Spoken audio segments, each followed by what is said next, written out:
Auburn's top running back commit makes a big statement about his commitment status. In the world full of podcasts, he's the undisputed heavyweight champion of hot takes, an Auburn sports homer, master of the boog, and message board legend. Get your buttons buttoned and your hats flattened because the Top Button Podcast is about to kick off. And you don't want to miss your courtside seat. Now, here's your host, Charlie Five.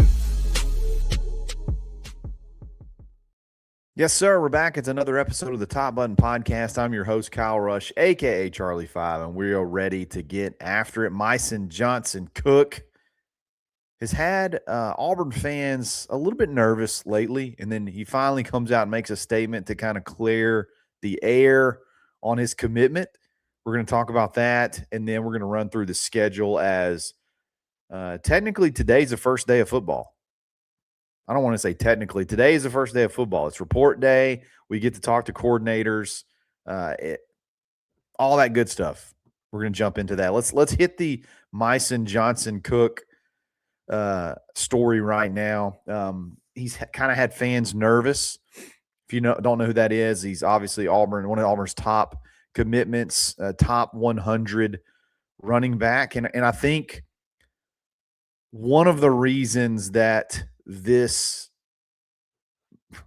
few actions over the last several days has made fans really nervous is just because it's really two reasons. Number one, let me just tell you what's happened first, and then we'll kind of go into it. So if you know how the recruiting calendar works, in June of a player's sophomore year, they can receive a verbal scholarship offer. I think a lot of those, you start seeing a lot of those guys claim offers from schools all across the country. And that's where you kind of get into the whole committable versus non-committable discussion. Like, is a verbal offer, is it actually committable? Is it serious? And so on and so forth. Well, then on August 1st of a player's senior year, they can actually receive a written letter, like an actual, like old school, where like they mail it to you and it's a really nice package and it's an actual written official letter. And last year, you can also add in potential rev share contract numbers. So after August 1st, which today's August the 4th, you can start receiving those official letters in the mail. It's kind of like it kind of is one of those dates where all the verbal offers are confirmed with actual official offers. And you got to wait again until August 1st of the player's senior year. So Myson Johnson-Cook, remember, it was pretty much down between Auburn and Miami. I think a lot of people thought he was going to Miami until really late. Auburn pulled off the big get there, and he started to kind of post out some of his official offers, and Miami is one of them. So he posted out a picture of his official offer, and had the praise hands and all that good stuff. And it made Auburn fans a little bit nervous, not only because of it was between Auburn and Miami, or between Auburn and a few schools, but Miami was one of those that was a threat, and Miami's one of those where you're nervous anytime they still want a kid because they pay crazy amounts of money, and that is obviously influential. So that's number one. And then number two is, man, when Auburn has a top 100 running back, they pretty much hit. I mean, think about the last two guys that Auburn had that were top 100 running backs: Tank Bigsby and then Kerryon Johnson. Both of those guys were pretty good. So when you have a top 100 running back kind of semi in the boat, you're obviously going to get nervous. You want him to get to campus because those guys, for the most part, they typically pan out. Well, I think a lot of fans to make a lot of fans happy. He made a statement about it. And here's the graphic. So on the left, you have one of the type of pictures that he posted, which it's like that really nice Miami folder, official offer letter inside. And I'm assuming he got a ton of comments, a ton of questions. Hey, are you flipping? Are you flipping? And then this is this, attached to it is his response where he says, no, I don't plan on flipping. Just posting it as an accomplishment. Most people who have offers don't get official ones. All glory to God. And he's correct on that. He's correct on that, especially now that money is tied to those. So remember, it's not just an envelope with a letter in it anymore. It's going to have some NIL dollars attached to it, rev share dollars attached to it.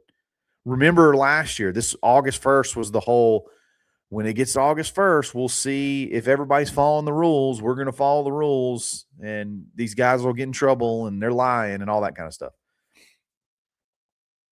So August 1st is the delineation date. I think that's reassuring. That's a pretty big statement. Hey, calm down, guys. Chill, bro. I don't plan on flipping. Now, I will say that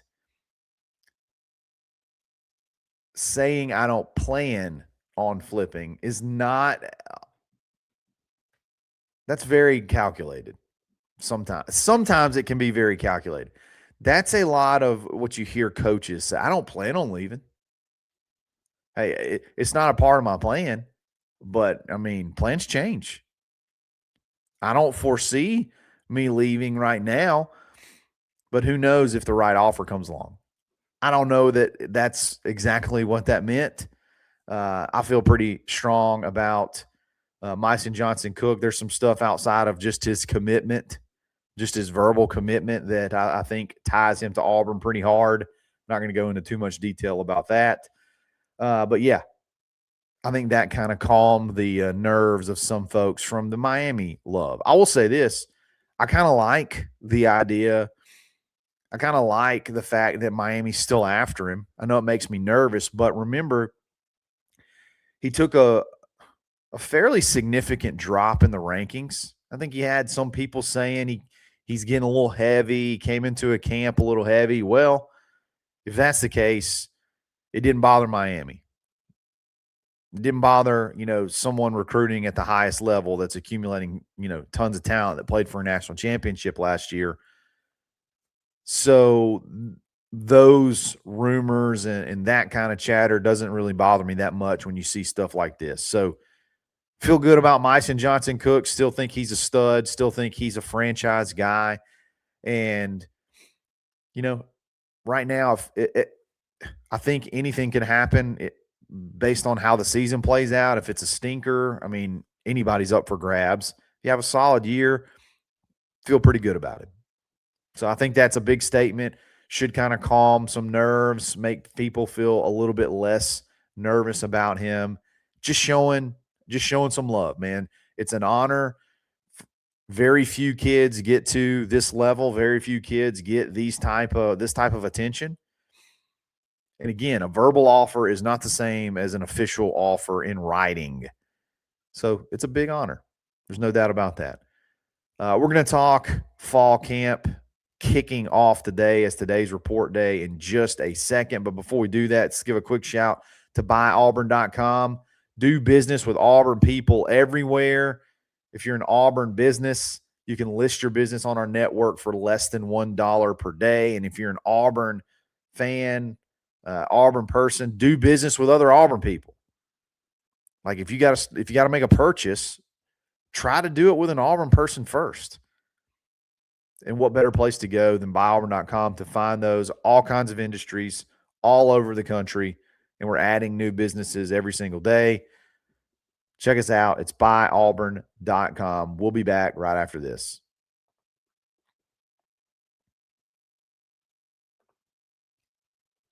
Today is report day, which is funny because it's not the same as it used to be. It probably shouldn't be called report day anymore because most of these dudes have been here since when? End of January, I guess. beginning of January. Like most all the freshman class was already here. The freshman class that didn't enroll early got here in like May. I guess there could be a potential of like end of summer semester, maybe go home for a few days and then come back. And so maybe you can call that report day. But for the most part, these dudes never left. Back in the day, this was like the day everybody shows up. Okay, this is where you show up for fall camp. There wasn't much, maybe there wasn't as much interaction during the summer as there is now. Now it's pretty much year round. But yeah, there's no new names out there that are here that haven't already been here. So yeah, it's funny that they still call it report day, but everybody calls it report day. It's not like it's just a Auburn thing. But yeah, this is when it gets kicked off. Around lunchtime, we'll get to talk to Coach Golesh. We'll get to talk to Joel Gordon. We'll get to talk to DJ Durkin. And then that's pretty much it for today. And I'm sure they're going to have team meetings and all that good stuff. And then practice starts tomorrow, guys. Practice starts tomorrow. We get an open viewing period tomorrow. We get another open viewing period on Thursday. They kind of do a walkthrough, I guess, of the first 2 days on Friday, and that one's not open. And then you get full shoulder pads on Saturday. Let's go. Let's go. We'll get to talk to players after practice. We'll get to talk to some coaches after those practices. I mean, it's here. We did it. We did it. No more, not as many lists, not as many dark horses, just football. Obviously, we start with Coach Golesh, and I don't know what can be said now or what can even be asked that hasn't already been asked. I mean, we were just at Media Days like 2 weeks ago. I thought he did a really good job. I don't know what else needs to be said. I don't know if there's some injury updates that could be given to clarify some guy's status. I mean, you're going to see tomorrow, you're going to be able to see who's still banged up, who's fully healthy. It's pretty easy to pick them out. It's pretty easy to pick them out when they got those orange jerseys on, and then based off of how they break up and work out and practice. So what's funny to me is it says that, he's going to be there at a certain time, and then 20 minutes later is when Joel Gordon is expected to talk. And it's like, bro, Alex Golesh is going to take longer than 20 minutes. That's only that may not even be one question, or that may be or that may be an opening statement in one question. I don't think this is. I think, again, what's been asked so far has been asked. Like, I don't know that there's that much out there left to know before practice starts. Once you start seeing practice, then there's going to be more questions to ask. I think it'll be more interesting to hear from Joel Gordon and DJ Durkin, just because you don't hear from coordinators quite as much. Again, I'm not saying Golesh will be boring by any means. He's obviously very, very good speaker, but it's like, what else can really be said right now? But you do it every year as you kind of kick off fall practice. And it is fall practice, fall camp. I understand that feels like it's dead in the middle of summer, and August is still viewed as a summer month. But I don't make the rules. I don't call the things. I didn't choose to call things this way. Why is it called fall camp? Because when you start school in August, it is the fall semester. When you start school in January, when it's snowing outside in most places, and it's freezing cold, and it's a wet cold in Alabama, it's called spring semester. I don't make the rules. But that is why it's fall camp. It's the camp before fall semester. I know people get so hung up or so mad when I call it fall camp, and I'm like, guys, that's the name of it. It's not summer camp. But getting back to the coordinators speaking, one of the more interesting things that I've ever heard a coach say was when Golesh mentioned in spring that he's never had, at this point in time, a full offense installed with checks and things like that. And I'd love to hear Joel go a little bit more in depth into that. I know he can't go super far, but I guess just the value and like how, even though you're like fully installed for the most part, like how much, like, do you play game one like it's game 8? You know what I mean? Like, usually throughout a season, you kind of build on things. So how does it work if you're kind of already there? What does that look like? I've never been a part of that. Remember, I mean, everybody's that played high school football can remember this is, you kind of start off and you kind of learn a package. And then, like the next week, you'll kind of learn another package and so on and so forth. And it kind of builds throughout the year. And some of the packages are specifically for the teams you're playing. So by the, mid-season or the end of the year, you're pumping at all cylinders. You got the full playbook. Like, imagine if you could start like game one that way. What kind of advantage would that be?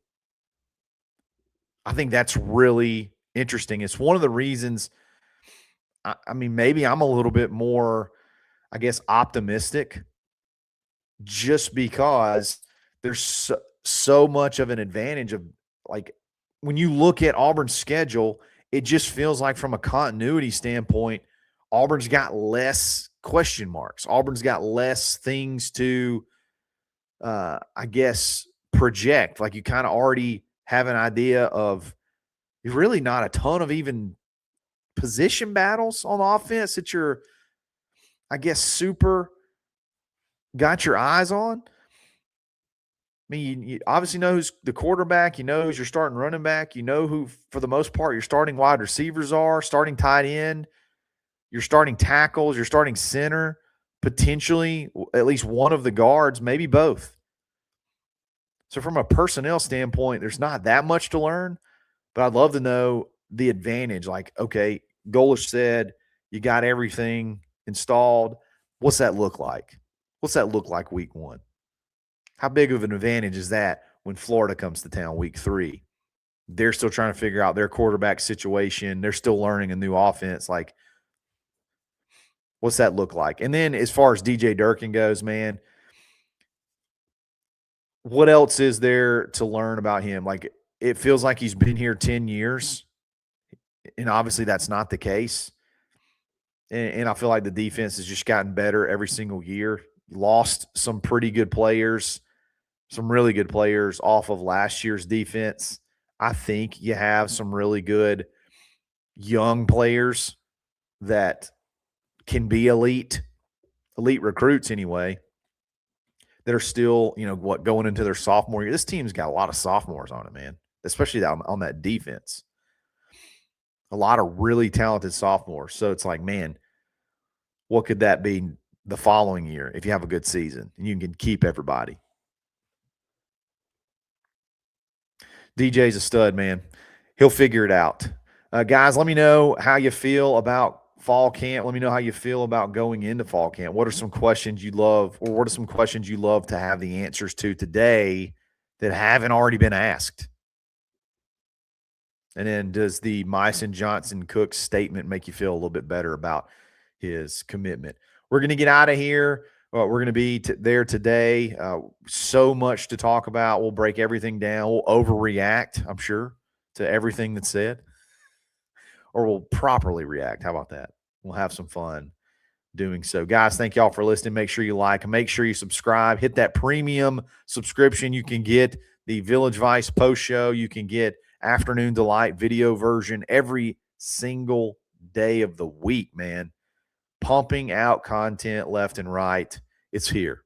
Football season's here. You need to be subscribed. You need to be locked in. You need to know everything that's going on. This is the place to be. It's another episode of the Top Button Podcast. Stay buttoned. Thanks for listening, and drive home safely.